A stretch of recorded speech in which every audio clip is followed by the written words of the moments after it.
Breaking news. Kaleshwaram commission ముందు మాజీ మంత్రి హరీష్ రావు విచారణ ముగిసింది. సుమారు 40 నిమిషాల పాటు కమిషన్ చైర్మన్ ప్రశ్నించింది.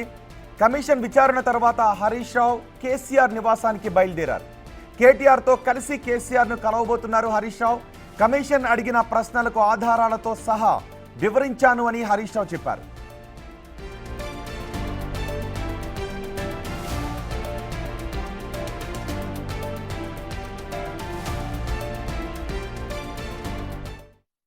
మీడియా మిత్రులందరికీ నమస్కారం. ఈరోజు కాళేశ్వరం కమిషన్లో భాగంగా ఈరోజు మమ్మల్ని పిలవడం జరిగింది. కమిషన్ అడిగిన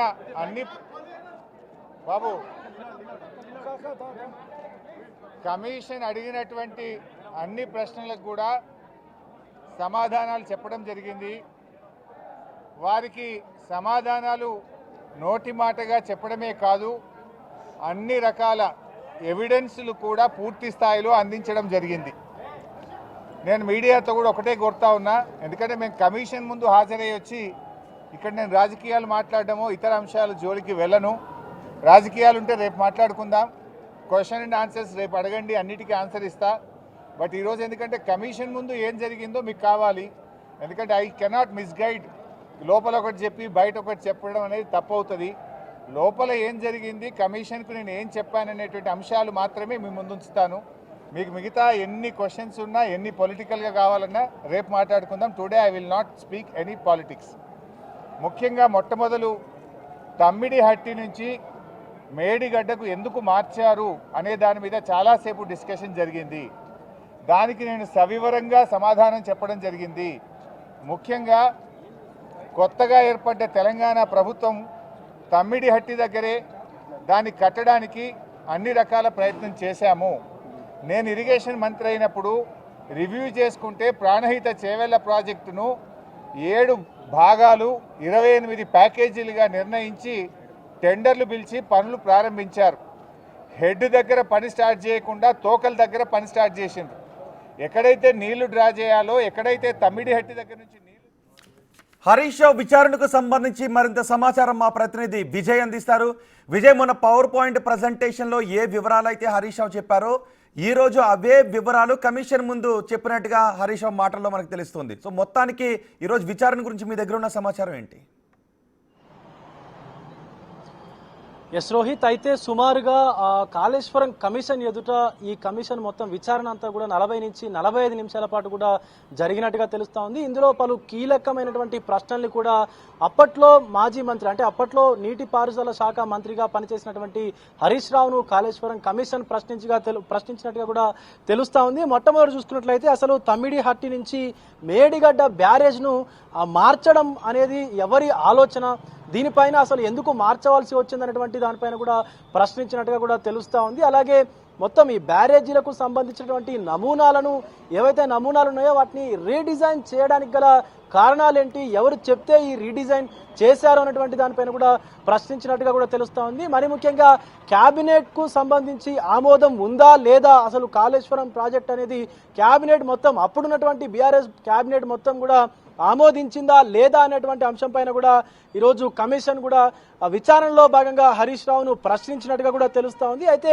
విచారణకు హాజరయ్యేటువంటి ముందు కూడా పలుమార్లు హరీష్ రావు ఎర్రవల్లిలోని కేసీఆర్ ఫామ్ హౌస్కు వెళ్ళి కూడా పలు సూచనలు, కీలకమైనటువంటి కొన్ని ప్రశ్నలు కూడా ఏ ప్రశ్నలు వాళ్ళు అడుగుతారు, ఆ ప్రశ్నలకు ఎలా సమాధానం చెప్పాలనేటువంటి దానిపైన కూడా కేసీఆర్ దగ్గర కొన్ని ఆయన ఆన్సర్స్ కూడా తీసుకున్నట్టుగా కూడా తెలుస్తూ ఉంది. అయితే కమిషన్ ముందు విచారణకు హాజరైన తర్వాత పెద్ద ఎత్తున ఆయన ర్యాలీగా కూడా తన నివాసానికి అయితే వెళ్ళారు.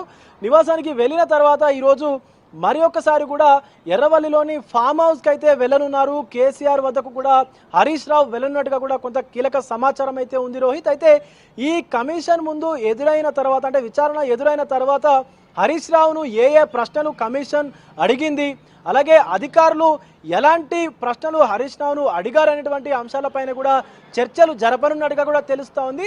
అయితే ముందు రోజు ఏదైతే మనకు హరీష్ రావు గారు విచారణకు హాజరయ్యే ముందు కూడా కాస్త కేసీఆర్ గారితోటి కొన్ని సంప్రదింపులు కూడా ఫోన్లో జరిపినట్టుగా కూడా కొంత సమాచారం అయితే ఉంది. బట్ ఈరోజు ఎర్రవల్లి ఫామ్ హౌస్కు వెళ్ళి అక్కడ ఈరోజు జరిగినటువంటి ఈ విచారణలో భాగంగా జరిగినటువంటి అన్ని పరిణామాల గురించి కూడా కేసీఆర్, మాజీ ముఖ్యమంత్రి కేసీఆర్కి అయితే హరీష్ రావు వివరించనున్నట్టుగా కూడా తెలుస్తోంది. ఎందుకంటే మరికొద్ది రోజుల్లో కూడా కేసీఆర్ కూడా కాళేశ్వరం కమిషన్ ముందు హాజరు కావాల్సి ఉంది. కాబట్టి ఆయన అంటే ఎలాంటి ప్రశ్నలు వాళ్ళు అడుగుతున్నారు, అలాగే ఎలాంటి సమాధానాలు మనం చెప్పాలి అనేటువంటి దాని గురించి కూడా హరీష్ రావుని కేసీఆర్ అడిగి తెలుసుకునేటువంటి ప్రయత్నాలు చేస్తున్నట్టుగా కూడా తెలుస్తూ ఉంది.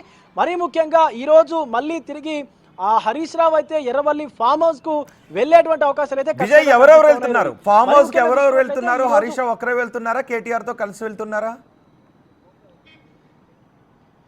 ఖచ్చితంగా హరీష్ రావు ఒక్కరే వెళ్లేటువంటి సూచనలు అయితే కనిపిస్తా ఉన్నాయి. ఎందుకంటే గతంలో ఆయన విచారణకు హాజరయ్యేదానికంటే ముందు కూడా కేవలం హరీష్ రావు ఒక్కరు మాత్రమే వెళ్లారు. ఎందుకంటే ఈ కాళేశ్వరం కమిషన్లో ఇటు కమిషన్ కు సంబంధించి అంటే ఎప్పుడైతే అవినీతి ఆరోపణలు వచ్చినాయో కేటీఆర్ కు దీనికి సంబంధం లేదన్నట్టుగానే ఉంది. కాబట్టి ఆయన కేవలం మీడియాతో మాట్లాడుతూ ఉన్నారు.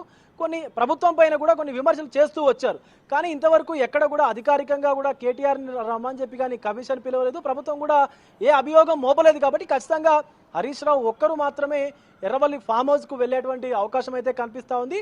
ఈ విచారణలో భాగంగా విచారణలో ఏదైతే ప్రశ్నలు ఉత్పన్నమైనాయో కమిషన్ హరీష్ రావుని ఏ ప్రశ్నలు అయితే అడిగిందో, సిడబ్ల్యూసి నుంచి అనుమతులు ఉన్నాయా లేదా అని, అలాగే వ్యాప్కోసే మీకు అక్కడి నుంచి తమిడిహట్టి నుంచి ఇటు మేడిగడ్డ వరకు కూడా మార్చమని చెప్పిందని హరీష్ రావు చెప్పారు. కాబట్టి అలాంటి డాక్యుమెంట్స్ ఏవైనా ఇక్కడ కమిషన్ ముందు సమర్పించారా లేదా అనేటువంటి దానిపైన కూడా కేసీఆర్ ఆరా తీసేటువంటి అవకాశం అయితే విజయ్ మొన్న ఈటెల విచారణకు వెళ్ళొచ్చిన తర్వాత మాట్లాడిన విషయాలు,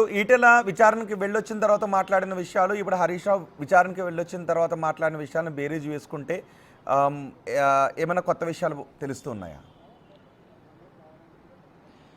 కొత్త విషయాలు తెలిసేటువంటి అవకాశం అయితే కనిపించట్లేదు రోహిత్. ఎందుకంటే అప్పట్లో ఆర్థిక శాఖ మంత్రిగా పనిచేసినటువంటి ఈటెల రాజేందర్ గారు కూడా నాకే సంబంధం లేదు, మొత్తం క్యాబినెట్కు ఆమోదంతోనే ఇది నడిచింది, అంతా కేసీఆర్ ఆధ్వర్యంలోనే నడిచింది, ఆర్థిక మంత్రిగా నేను జస్ట్ నామమాత్రంగా ఉన్నాను తప్ప నాకు ఎలాంటి సంబంధం లేదు అంటూ కూడా ఆయన చెప్పుకొచ్చినటువంటి పరిస్థితి కనిపిస్తూ ఉంది.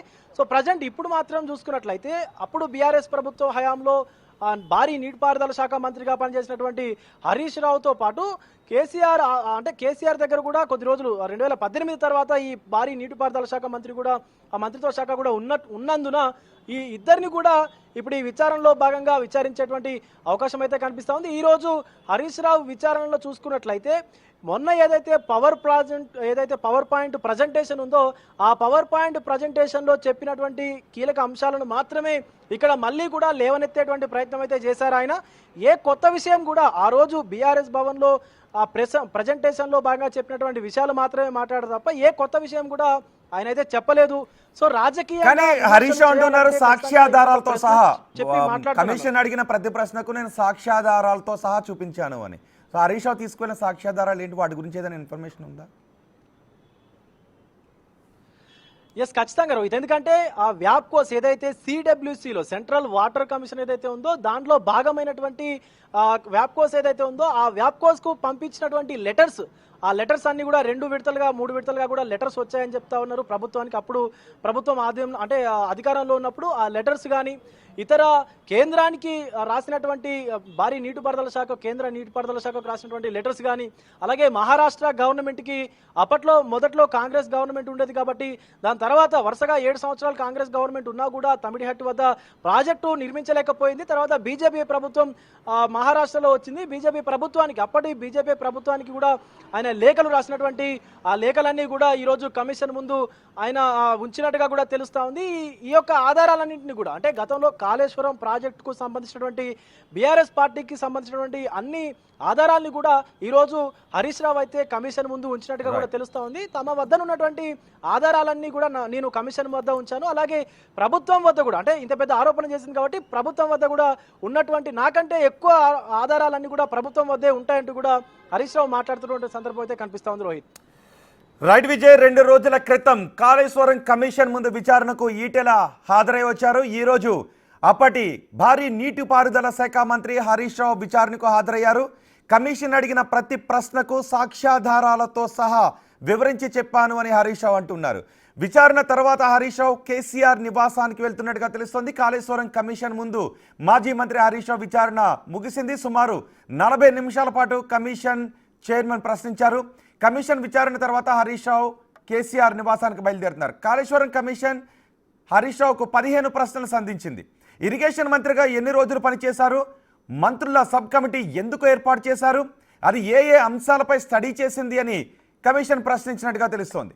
ఎక్కువ మంది రైతులకు నీళ్లు అందించడానికి అప్పటి ప్రభుత్వం సబ్ కమిటీ ఏర్పాటు చేసిందని, అందులో తనతో పాటు ఈటెల రాజేందర్, తుమ్మల నాగేశ్వరరావు కూడా ఉన్నారు అని హరీష్ రావు సమాధానం ఇచ్చారు.